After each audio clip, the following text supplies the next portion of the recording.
ഈ മരുമോനും പിന്നെ അമ്മായിയമ്മയും എന്നുള്ള റിലേഷൻ അപ്പുറത്തെ റിലേഷൻ ഉണ്ടെന്ന് അവിടുത്തെ അന്തേവാസികൾ തന്നെ പലരും പറഞ്ഞിട്ടുണ്ട്. ഈ ബോഡികളൊക്കെ പിന്നെ അന്യ സംസ്ഥാനത്ത്, കാരണം ഇവിടെ കിട്ടുന്നതിന്റെ ഇരട്ടി വില അവിടെ പ്രൈവറ്റ് മെഡിക്കൽ കോളേജ് ഇഷ്ടം പോലുള്ള സ്ഥലങ്ങളാണ്. അപ്പൊ അത്തരം കാര്യങ്ങൾ നടന്നിട്ടുണ്ടോ, ഉണ്ടാവാൻ സാധ്യതയുണ്ട്. ഒരു പക്ഷേ ചില ഹോസ്പിറ്റലുകളും ഒക്കെ ആയിട്ട് ചേർന്നിട്ട് അവയവ കച്ചവടം വരെ നടന്നിട്ടുണ്ടോ എന്ന് അന്വേഷിക്കേണ്ട കേസാണ്.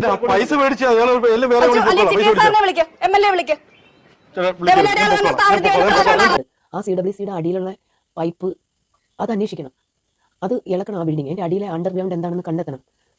എന്തിനത്രയും വലിയ ഹായ് ഗൈസ്, വെൽക്കം ബാക്ക്.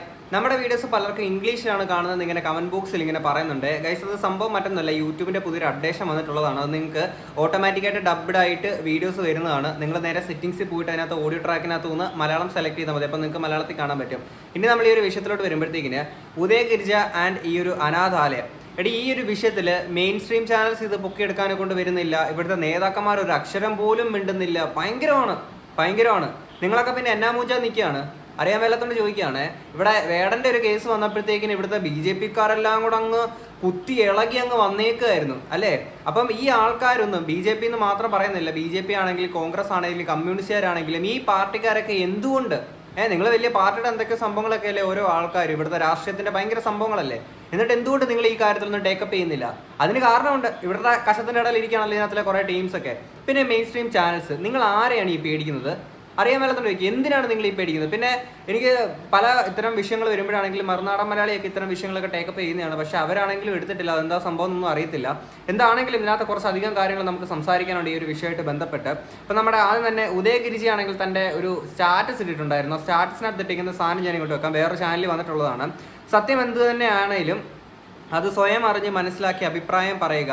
ഞങ്ങളുടെ ഈ സ്ഥാപനത്തെയും കുടുംബാംഗങ്ങളെയും വന്ന് സന്ദർശിച്ചവർക്ക് ഈ സ്ഥാപനം എങ്ങനെയെന്നും എന്താണെന്നും അറിയാം. ഇങ്ങനെ ഒരു സാഹചര്യത്തിലും ഞങ്ങളെ സഹായിക്കാനും പിന്തുണ നൽകാനും മനസ്സ് കാണിച്ചവർക്ക് നന്ദി. ഇനിയും മുന്നോട്ട്. ആരാണ് ഇവരെ സഹായിച്ചത്? ആരാണ് ഇവർക്ക് പിന്തുണ നൽകിയത്?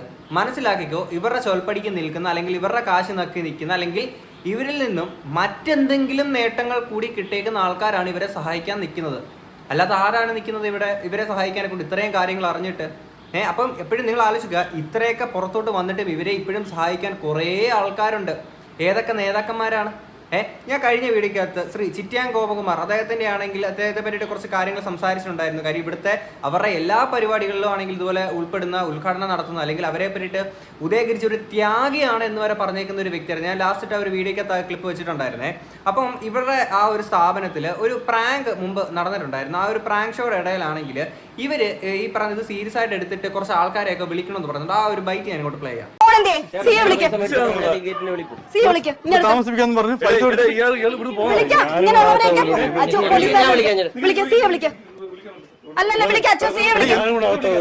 പൈസ മേടിച്ചാ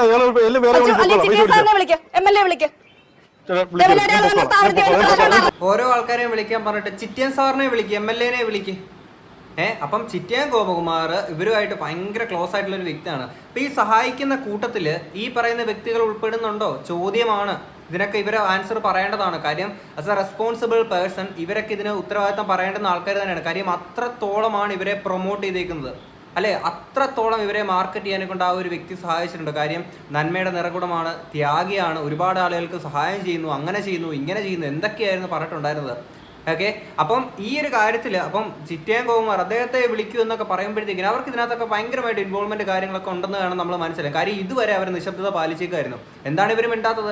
ആൻഡ് ഈ ഒരു വ്യക്തി മാത്രമല്ല, പല നേതാക്കന്മാരാണെങ്കിലും ഇവരുമായിട്ട് അത്യാവശ്യം ക്ലോസ് കോൺടാക്റ്റിലുള്ള ആൾക്കാരൊക്കെ തന്നെയാണ്.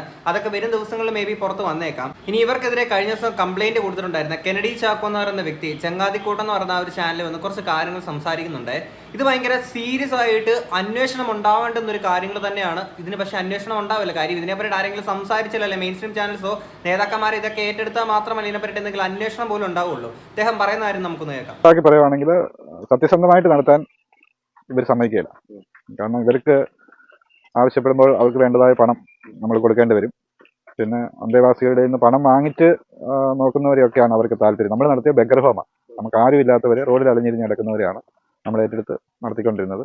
അപ്പോൾ നമ്മളിൽ നിന്ന് അവർക്ക് യാതൊരു പ്രയോജനവുമില്ല, പണത്തിൻ്റെ വരവുമില്ല, യാതൊരു പ്രയോജനവും ഇല്ലാത്തത് കൊണ്ട് നമ്മൾ നല്ല രീതിയിൽ നടത്തുന്നത് അവർക്ക് മനസ്സിലായി. അതുപോലെ നമ്മുടെ ഈ ട്രസ്റ്റിന് വേണ്ടി കുറച്ച് പണം CSR ഫണ്ട് അനുവദിച്ചതായിട്ട് ഇവർ അറിഞ്ഞത് എങ്ങനെയാണെന്ന് ചോദിച്ചാൽ ഇവരുടെ ഓഫീസിൽ അവർ ബന്ധപ്പെട്ടു. CSR ഫണ്ട് തരുന്നവർ അന്വേഷിച്ചു, ഇങ്ങനെ സ്ഥാപനമുണ്ടോ, എന്ന് അന്വേഷിച്ചപ്പോൾ അവർക്ക് ഈ സംഭവം അറിഞ്ഞപ്പോൾ അവർക്കൊരു വിരോധം.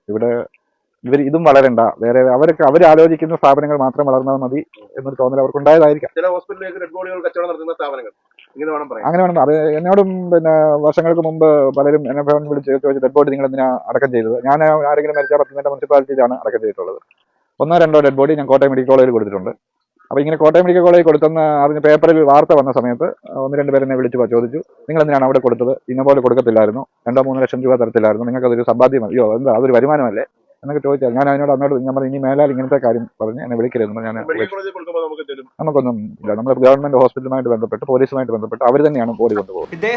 ഇദ്ദേഹത്തിന്റെ സ്ഥാപനം വളരെ നല്ല രീതിയിൽ നടത്തുന്നത് കണ്ടിട്ടാണെങ്കിൽ അവർക്ക് പിടിക്കാഞ്ഞിട്ട് അവരും അവരുടെ ഈ പറയുന്ന കഷ്ടത്തിനിടയിരിക്കുന്ന കുറച്ച് ടീംസ് ഉണ്ടല്ലോ അവരോട് ചേർന്നിട്ടാണ് ഇദ്ദേഹത്തിന്റെ സ്ഥാപനമാണെങ്കിൽ പൂട്ടിട്ടുണ്ടായിരുന്നത്.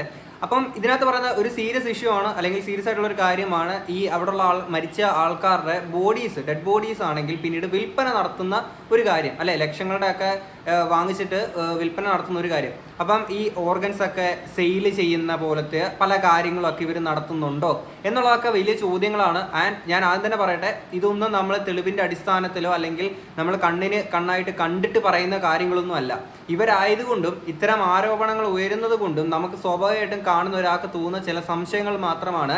ഈ സംശയങ്ങൾ ഈ പറയുന്ന പോലെ അത് അന്വേഷിച്ച് ഇത് എന്താണ് ഇതിനകത്തുള്ള സത്യാവസ്ഥ എന്ന് പുറത്തോട്ട് കൊണ്ടുവരേണ്ടുന്നത് നമ്മുടെ നാട്ടിലെ നിയമവ്യവസ്ഥിതിയാണ്. അവരാണ് അന്വേഷണം കാര്യങ്ങളൊക്കെ നടത്തേണ്ടത്. ഇനിയും ചെങ്ങാതിക്കൂട്ടം എന്ന് പറഞ്ഞ ആ ഒരു ചാനലിൽ തന്നെ ആണെങ്കിൽ പുറത്തു നിൽക്കുന്ന മറ്റൊരു ഓഡിയോ ക്ലിപ്പ് കൂടി ഉണ്ടായിരുന്നു, അവരെ വിളിച്ച് സംസാരിക്കുന്ന ഒരു വ്യക്തിയുടെ. അതുകൂടെ നമുക്ക് കേൾക്കാം. ഇതിനകത്ത് വളരെ സീരിയസ് ആയിട്ടുള്ള ഇതുമായിട്ട് ബന്ധപ്പെട്ട കുറച്ച് അധികം കാര്യങ്ങളൂടെ പറയുന്നുണ്ട്, അതുകൂടെ കേൾക്കാം. ഇത് നമ്മുടെ ചെങ്ങാതിക്കൂട്ടം നിങ്ങൾ പിന്നെ നമ്മുടെ ജീവമാതാവിനെ കുറിച്ച് ഒരു പോസ്റ്റ് ഇട്ട നിങ്ങളായിരുന്നോ? ഞാൻ അതിനടുത്തുള്ള ഒരു പിന്നെ ആളാണ്. അതിന്റെ പിന്നെ അത്യാവശ്യം പൊതുപ്രവർത്തനത്തിൽ സമൂഹ പ്രവർത്തനങ്ങളിലൊക്കെ ഇടപെടാറുള്ള ഒരാളാണ്. അപ്പം എനിക്ക് പറയാനുള്ളത്, നിങ്ങളൊരു കാര്യം ചെയ്യും, പിന്നെ ഇത് ചെയ്യുമ്പോൾ പിന്നെ ആ പ്രദേശത്തോട്ടൊന്ന് പോയിട്ട്, ആ തേപ്പുപാറ എന്ന് പറയുന്ന പ്രദേശത്ത്, കാരണം അവിടെ ആളുകളെല്ലാം പിന്നെ ഭീഷണി ഒക്കെ ഉണ്ടായിരുന്നത് കാരണമാണ് പിന്നെ ഇതുവരെ പിന്നെ ഇത് പുറത്തു പറയാതിരിക്കുന്നത്.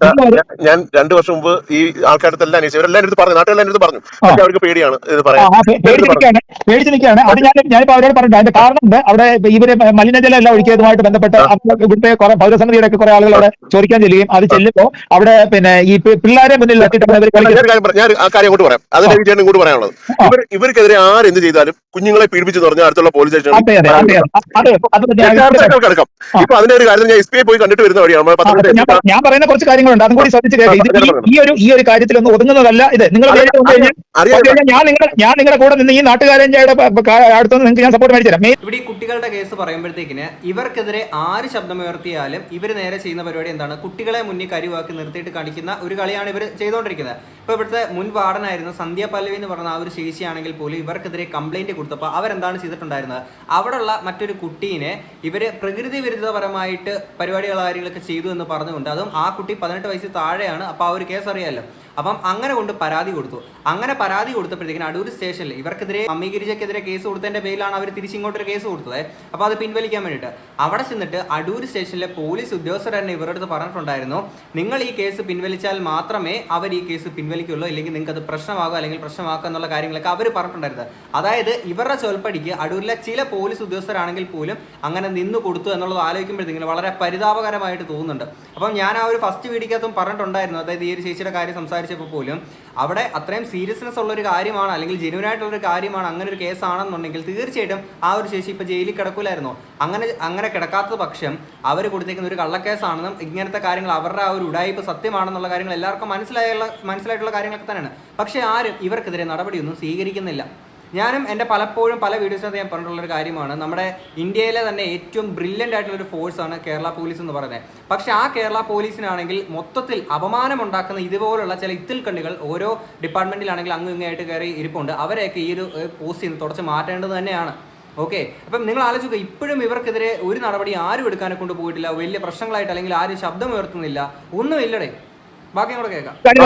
നിങ്ങളുടെ ഒരു ബ്ലോഗ് ഞാൻ കുറച്ച് മുമ്പേ കണ്ടു. ആ സൈറ്റിൽ നിങ്ങൾ പറയുന്ന കാര്യങ്ങൾ കറക്റ്റ് ആയിട്ട് ഇവിടെ നടന്നിട്ടുണ്ട്. അതായത് ഈ ബോഡികൾ, കാരണം എനിക്കൊരു സൂപ്പർ മാർക്കറ്റ് കൂടിയുണ്ട്. ആ സൂപ്പർ മാർക്കറ്റിൽ ഇവരുടെ മരുമോൻ എന്ന് പറയുന്ന കക്ഷി അവിടെ വന്ന് സാധനമൊക്കെ മേടിക്കാറുണ്ടായിരുന്നു. വരുമ്പോൾ കാരണം പിന്നെ ഇതിനകത്ത് എന്നോട് ഇത്ര കാര്യമായിട്ട് ഫ്രീ ആയിട്ട് ഇടപെടാനുള്ള കാരണം, പിന്നെ അമേരിക്കയിലുള്ള എന്റെ ഒരു കസിൻ ഉണ്ട്, അവിടുത്തെ അന്നദാന മണ്ഡപം പണിത് കൊടുത്തേക്കുന്നത് പിന്നെ ആ പുള്ളിയാണ്. എന്റെ പിന്നെ മോൻസി ചെറിയെന്നാണ് പുള്ളിയുടെ പേര്. പുള്ളിയുടെ ഫാദർ ഒരു അധ്യാപകനായിരുന്നു, എന്റെ ഫാദറിന്റെ ജ്യേഷ്ഠനാണ്. അപ്പൊ ഈ അന്നദാന മണ്ഡപമൊക്കെ പണിത് കൊടുത്തു കഴിഞ്ഞിട്ട് പിന്നെ ഒരുപാട് ഫണ്ട് പിന്നെ ഇവര് മെസ്സേജ് അയക്കും കൊടുക്കും. എന്നോട് നല്ല അഭിപ്രായം പറഞ്ഞിട്ടുണ്ട്. അപ്പൊ നമ്മുടെ കസിനാണ് ഞാൻ ഇതിന്റെ അഭിപ്രായങ്ങളൊക്കെ സപ്പോർട്ട് ചെയ്യുന്നുണ്ടെന്നുള്ള ധാരണയിൽ ഇവൻ എന്റെ അടുത്ത് വന്നിട്ട് എന്നോട് വലുതായിട്ട് കാര്യങ്ങളൊക്കെ പറയും. ഈ പെണ്ണിന്റെ കല്യാണം പോലെ എനിക്ക് പ്രത്യേക ഇൻവിറ്റേഷൻ ഒക്കെ കൊണ്ടുതന്ന് എന്നെ എനിക്ക് ചെയ്യുകയൊക്കെ ചെയ്തിട്ടുള്ള. പിന്നെ നമ്മുടെ സൂപ്പർ മാർക്കറ്റ് വന്ന് സാധനം മേടിക്കുന്നത് ഇങ്ങനെ ഒരു കാര്യത്തിനാണല്ലോ എന്ന് വിചാരിച്ച് ഞാൻ എന്തെങ്കിലുമൊക്കെ സാധനങ്ങൾ അവിടെ നിന്ന് എടുത്ത് ഫ്രീ ആയിട്ട് കൊടുത്തിട്ട് അവർ കൊടുത്തേന്ന് പറഞ്ഞ് കൊടുക്കാറുണ്ട്. അതൊന്നും അവിടെ എത്തിയിട്ടില്ല എന്നുള്ള കാര്യം ഇപ്പോഴാണ് മനസ്സിലായി. അപ്പൊ ആ കൂട്ടത്തിൽ ഇന്നൊരാൾ മരണപ്പെട്ടിട്ടുണ്ട്. അവരെ അവിടെ കൊണ്ട് അടക്കി ആരുമില്ല, ഞങ്ങൾ ഇങ്ങനെ കൊണ്ട്. അപ്പൊ അങ്ങനെയാണ് നിങ്ങൾ പറഞ്ഞത്. ഇതെല്ലാം കൂടെ ചേർത്ത് വായിക്കുമ്പോഴും പിന്നെ എനിക്ക് പിന്നെ ഇതുള്ളത് നല്ലവണ്ണം ഈ ബോഡികൾ മുഴുവൻ ഇവർ വിറ്റ് കാശാക്കിയിട്ടുണ്ട്. ഇത് കേരളത്തിലെ മെഡിക്കൽ കോളേജിൽ മാത്രമല്ല,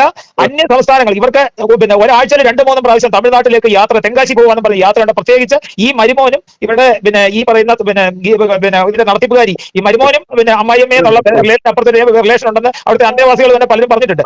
അതായത് ഉദയഗിരിജയും തന്റെ മരുമകനും തമ്മിൽ മറ്റ് ബന്ധം ഉണ്ടെന്നുള്ള രീതിയിൽ എന്തൊക്കെയാണ് ഈ കേൾക്കുന്നത്? അവിടുത്തെ അന്തേവാസികൾ തന്നെ പറഞ്ഞേക്കുന്ന കാര്യമാണെന്നുള്ളതാണ് ഇവിടെ പറയുന്നത്. അപ്പോൾ ഇത്തരം കാര്യങ്ങളൊക്കെ അവിടെ സംഭവിക്കുന്നുണ്ടോ? ഞാൻ ഇതിനെ പറ്റിയിട്ട് കൂടുതലായിട്ടൊന്നും പറയുന്നില്ല. കാര്യം നമുക്കറിയാത്ത കാര്യങ്ങളാണ്. നമ്മൾ ഇതിനെ പറ്റിയിട്ട് കൂടുതലായിട്ട് പറയേണ്ട ആവശ്യമില്ല. ബാക്കി കേൾക്കാം. ഇവര് മിക്കവാറും കണ്ടിന്യൂ ആയിട്ട് തെങ്കാശി യാത്രയാണ്. തെങ്കാശി.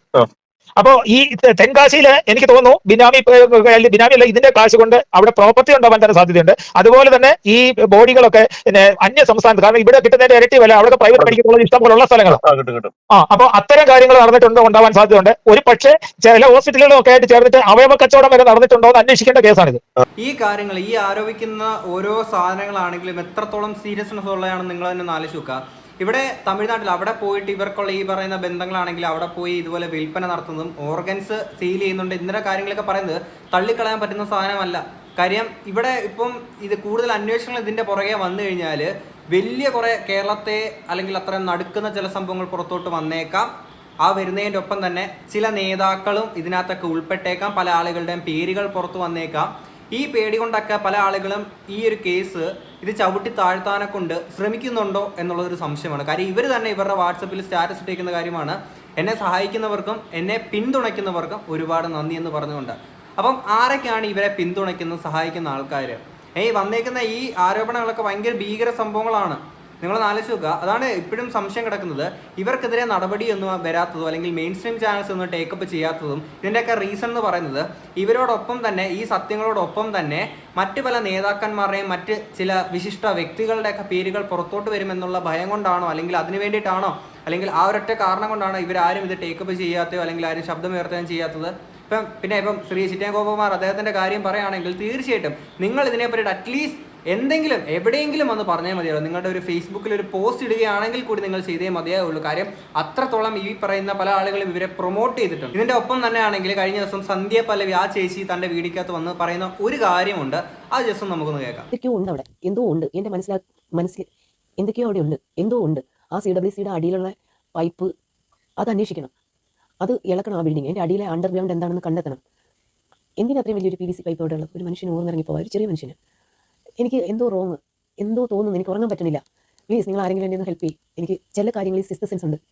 ഈ കാര്യത്തിൽ അത് സത്യമാണോ അറിയില്ലെന്ന് പറയാൻ എനിക്ക് അറിയില്ല. ഞാനെന്ന് പറയുന്ന വ്യക്തി നോർമലി എനിക്കൊന്നും അറിയില്ല. പക്ഷേ എവിടെയോ ഒരു സ്പെല്ലിംഗ് മിസ്റ്റേക്ക്. എവിടെ ചെന്ന് ഞാൻ ആരോട് പറയും, എങ്ങനെ പറയും? ഇവിടെ ഈ ചേച്ചിയാണെങ്കിലും ഉറപ്പിച്ച് പറയുന്ന കാര്യങ്ങളൊന്നുമല്ല. ഇവിടെ ഇങ്ങനെയൊക്കെ ഉണ്ടോ, എന്തിനാണ് അങ്ങനെ ഒരു PVC പൈപ്പിന്റെ അങ്ങനെ ഒരു ആവശ്യം എന്നുള്ള കാര്യങ്ങളൊക്കെയാണ് ഇവിടെ ചോദിക്കുന്നത്.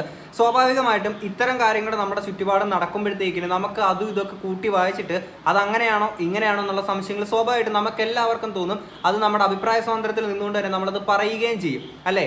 ഇതൊക്കെ എന്താണെന്നുള്ളത് നമ്മൾ ഇവിടുത്തെ പൊതുസമൂഹത്തെ ബോധിപ്പിക്കേണ്ട ഉത്തരവാദിത്തം ആർക്കാണ്? ഇവിടുത്തെ നമ്മൾ വോട്ട് ചെയ്ത് വിടുന്ന ജനപ്രതിനിധികൾക്കും അല്ലെങ്കിൽ ഇവിടുത്തെ നിയമപാലകർക്കും ഒക്കെ തന്നെയാണ്. എന്താണെങ്കിലും ബാക്കിയുള്ള കാര്യങ്ങളുടെയൊക്കെ അന്വേഷണം നാളെ വരികയാണെങ്കിൽ മാത്രം ഈ കാര്യം കൂടെ അന്വേഷണത്തിൽ പെടുത്തേണ്ടുന്ന കാര്യങ്ങളൊക്കെ തന്നെയാണ്. ബാക്കി കൂടെ കേൾക്കാം. ചേട്ടാ, ഇത് സ്ട്രോങ് ആയിട്ട് കുറച്ച് പരാതിക്കാരും കൂടെ വേണം. ഞാനും ഫൈസൽ നടന്നിരിക്കുകയും കൂടെയാണ് പരാതി കൊടുക്കുന്നത്. ഞാനിപ്പോ എനിക്ക് ഇതുള്ള ഒരുപാട് കക്ഷികളുണ്ട്. ഇപ്പൊ ആ ചാനലൊക്കെ ഉണ്ട്. ഞാൻ ഈ ചാനലുകാരെ ഒക്കെ വിളിച്ച് അവരോടൊക്കെ വിവരം പറഞ്ഞിട്ട് ഇതെല്ലാം സിംപിളീകരിച്ച് പോവാണ്. കാരണം അവരാരും ചാനലുകാരൊന്നും ഇത് എടുക്കാൻ തയ്യാറല്ല. എന്റെ കാരണം എന്ന് പറയുന്നത് ഞാൻ പറഞ്ഞുതരാം. ഇവിടെ ഈ ഓരോ കാര്യങ്ങൾ നടക്കുമ്പോൾ ഇവളെ പണ്ട് വെളുപ്പിച്ചിട്ട് ഈ ചാനലുകാർ ഇതെന്ന് പറഞ്ഞു കഴിഞ്ഞാൽ ഇവിടെ എന്തെങ്കിലുമൊക്കെ സംഭവം നടക്കുന്നുണ്ട്. ഇവിടെ ഈ രാഷ്ട്രീയക്കാര് ചിറ്റയം ഗോപകുമാർ അടക്കമുള്ള പലരും, അതുകൊണ്ടാണ് ഇവരെയൊക്കെ എല്ലാ രാഷ്ട്രീയക്കാരെയും വിളിച്ച് പോരാൻ പറഞ്ഞിട്ട് ഇവരാരും ഇതിനെതിരെ എന്തിനാ പറയുന്നത്? ആ വാർഡിന്റെ മെമ്പർ എന്ന് പറയുന്നത് 2 കുറ്റി അജി എന്ന് പറയുന്ന വിഷയം. കൊടുമൺ പഞ്ചായത്തിലെ 2 കുറ്റി അജി എന്ന് പറയുന്ന വിഷയം. ഞാൻ അജിയോട് പറഞ്ഞത് നിന്റെ വാർഡിൽ നടന്ന ഒരു സംഭവമാണ്, നീ അതിനകത്ത് എന്താണ് ഞാൻ അതിനെ ചെയ്യാൻ പോകാന്നൊക്കെ പറഞ്ഞ ഒരു പോക്ക് പോയിട്ട് പിന്നെ അവന്റെ അഡ്രസ് പോലും ഇല്ല.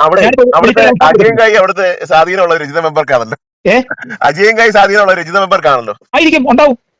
ഉണ്ടാവും, ഇല്ലാന്നൊന്നും ഞാൻ പറയുന്നില്ല. കാരണം ഞാൻ ഈ എല്ലാ രാഷ്ട്രീയക്കാരോടും പറഞ്ഞു ഇതിനെതിരെ. പക്ഷെ ഒരു രാഷ്ട്രീയക്കാരനും ഇതിന്റെ പിന്നെ മുന്നോട്ട് വരാൻ തയ്യാറല്ല. ഞാനിപ്പോ യൂത്ത് കോൺഗ്രസിന്റെ പിള്ളേരെ പോയി കണ്ടിട്ട് വരുന്ന വഴിയാണ്. അവര് നാളെ മറ്റന്നാൾ പരാതി കൊടുക്കുന്നൊക്കെ പറയുന്നത് കേട്ടു. കൊടുക്കാം, വരില്ല.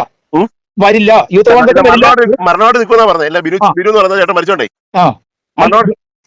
ഇപ്പൊ ഞാൻ പറയാം, അത് ഇവരാരേലും അന്ന് അണങ്ങി ഇറങ്ങി കഴിഞ്ഞാണ്ടല്ലോ അതിന് പിന്നെ എന്തായാലും ഇവരെന്ന് പറഞ്ഞു കഴിഞ്ഞാൽ മോളിൽ നിന്ന് അതിന് അന്നേരം തന്നെ തടയിടുമെന്നുള്ള കാര്യം ഞാൻ 100% അവർക്ക് മാത്രമല്ല, അവരാണേലും ഡിവൈഎഫ്ഐ ആണേലും ഇവരാരും ഇതിനിറങ്ങാൻ പോകുന്നില്ല. പിന്നെ ഈ BJP-കാരാണെങ്കിൽ ഒട്ടും ഇറങ്ങുന്നില്ല. BJP-കാർക്കൊക്കെ ഇഷ്ടം പോലെ കാശ് കിട്ടുന്നുണ്ട്. നിങ്ങൾക്ക് പിന്നെ BJP-കാർക്കൊക്കെ കുറെ പൈസ കിട്ടുന്നുണ്ടല്ലോ. ഇത് പറയുമ്പോൾ BJP-കാർക്ക് മാത്രമല്ല, കമ്മ്യൂണിസ്റ്റിലെ ആൾക്കാർക്കും അതേപോലെ തന്നെ കോൺഗ്രസിലെ ആൾക്കാർക്കും ഒക്കെ പറയുന്ന പോലെ പൈസ കാര്യങ്ങളൊക്കെ അങ്ങൊക്കെ പോകുന്നുണ്ടാവാം അല്ലേ? ഈ പറയുന്ന പോലെ. അതുകൊണ്ട് തന്നെയാണല്ലോ ഒരാളും സംസാരിക്കാത്തത്. BJP സംസാരിച്ചില്ല, കമ്മ്യൂണിസ്റ്റ് സംസാരിച്ചില്ല, കോൺഗ്രസ് സംസാരിച്ചില്ല. എന്നിട്ട് ഇവരൊക്കെ പറഞ്ഞു ഞങ്ങളുടെ നാട്ടിൽ ഈ നാടിന് വേണ്ടിയിട്ട്, നാടിൻ്റെ ഉന്നമനത്തിന് വേണ്ടിയിട്ട്, പുരോഗതിക്ക് വേണ്ടിയിട്ട്, നീതി നടപ്പാക്കാൻ വേണ്ടിയിട്ട് അങ്ങനെ മാങ്ങാ തേങ്ങ ചക്ക എന്നൊക്കെ പറഞ്ഞുകൊണ്ട് കുറേ കാര്യങ്ങളൊക്കെ വാദിക്കുന്ന ആൾക്കാരാണ്. എവിടെ ഈ ഒരു വിഷയത്തിൽ ആരെയും കണ്ടില്ല. കാര്യം ഇവരുടെ തലപ്പത്തിരിക്കുന്ന ഇവരുടെ നേതാക്കന്മാർ, ഇവരുടെ ഹെഡായിട്ടിരിക്കുന്ന ആൾക്കാർ, ജയ് വിളിക്കുന്ന ആൾക്കാരുണ്ടല്ലോ. ആർക്ക് വേണ്ടിയിട്ടാണ് ഇവർ ജയ് വിളിക്കുന്നത്? അവരൊക്കെ ചിലപ്പോൾ ഈ പ്രതിപട്ടികയിൽ ചേർന്ന് വന്നാലെന്നുള്ള പേടി കൊണ്ടായിരിക്കുമോ അല്ലെങ്കിൽ ഭയം കൊണ്ടായിരിക്കുമോ? തെറ്റ് ചെയ്തിട്ടില്ലാത്തവർക്ക് ഇതിനെപ്പറ്റി ശബ്ദം ഉയർത്തുന്നതിൽ എന്താണ് പ്രശ്നം? എന്താണ് നിരപരാധികളാണെന്നുണ്ടെങ്കിൽ നിങ്ങൾക്ക് എന്താണ് പ്രശ്നം? എന്താണ് ഇപ്പം ചിറ്റിയൻകുമാർ അദ്ദേഹത്തിന്റെ കാര്യം പറയുകയാണെങ്കിൽ കൂടി അദ്ദേഹം ഇതിനകത്തൊന്നും ഉൾപ്പെട്ടിട്ടില്ലാത്തൊരു വ്യക്തിയാണെന്നെങ്കിൽ തീർച്ചയായിട്ടും ഇദ്ദേഹത്തിന് പറയാം, എന്നെ വെച്ചിട്ട് ഇവരിങ്ങനെ ഒരു പ്രൊമോഷൻ കാര്യങ്ങളൊക്കെ നടത്തി, എന്നിട്ട് ഇവർ ഇത്തരം കൊള്ളരുതായ്മകളൊക്കെ കാണിച്ചു, അപ്പോൾ ഇതിനെതിരെ ഒരു നടപടി പോകണം, എന്നിട്ട് അന്വേഷണങ്ങൾ ഉണ്ടാവണം എന്നൊക്കെ വന്ന് പറയാമല്ലോ. ആസ് എ റെസ്പോൺസിബിൾ പേഴ്സൺ നിങ്ങളത് പറയണം. പിന്നെ ഒരു ഇന്ത്യൻ പൗരൻ എന്ന നിലയിൽ, വോട്ട് ചെയ്യുന്ന ഒരു വ്യക്തി എന്ന നിലയിൽ എനിക്ക് ഈ പറയുന്ന ചോദ്യങ്ങൾ നിങ്ങളെടുത്ത് ചോദിക്കാം. നിങ്ങൾ വലിയ വ്യക്തിയോ ചെറിയ വ്യക്തിയോ ഒന്നുമല്ല, ഞങ്ങൾ വോട്ട് ചെയ്തതിൻ്റെ പേരിൽ ജോലിക്കാരനായിട്ട് പോയിരിക്കുന്ന ആൾക്കാരാണ് ഇവരൊക്കെ. അപ്പം നമ്മൾ ചോദ്യങ്ങൾ ചോദിക്കും, ഉത്തരം പറയാനുള്ള ബാധ്യത നിങ്ങൾക്കുള്ളതാണ്.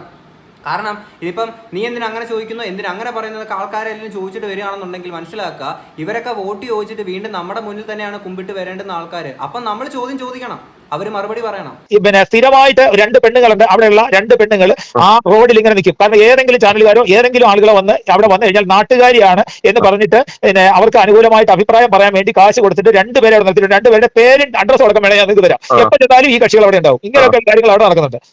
പിന്നെ അവിടെ ഒരു പൗരസമിതി ഉണ്ട്, എല്ലാ കാര്യത്തിലും ഇടപെടുന്നതാണ്. അവർ പേടിച്ചിങ്ങനെ നിൽക്കുകയാണ്. ഞാൻ ആ പൗരസമിതിയിലെ ആളുകളുടെ അടുത്ത് ഞാൻ സംസാരിച്ചു, നിങ്ങൾ ഇനിയും പിന്നെ പഴയതുപോലുള്ള പേടി നിങ്ങൾക്ക് വേണ്ട, ഇനിയെങ്കിൽ നിങ്ങൾ ഒരു പ്രക്ഷോഭമായിട്ട് മുന്നോട്ട് പോകാം. വേറെ ഹെൽപ്പ് ചെയ്യുക, ഈ ഫണ്ടിന് ഇതിനുള്ള ഫണ്ടൊക്കെ ഏത് അക്കൗണ്ടിലോ ടെസ്റ്റിന്റെ അക്കൗണ്ടിലാണോ ഇവരുടെ അക്കൗണ്ടിലോ ഇട്ടതിന്റെ ഡീറ്റെയിൽസ് എടുത്ത് തരാൻ പറ്റും? ഇവരുടെയൊക്കെ പേരിൽ പ്രോപ്പർട്ടികൾ എന്റെ അത് ഇവരുടെ അക്കൗണ്ടിലേക്ക് തന്നെ പുള്ളി കൊടുത്തോണ്ടിരിക്കുന്നത് അമേരിക്കയാണ്.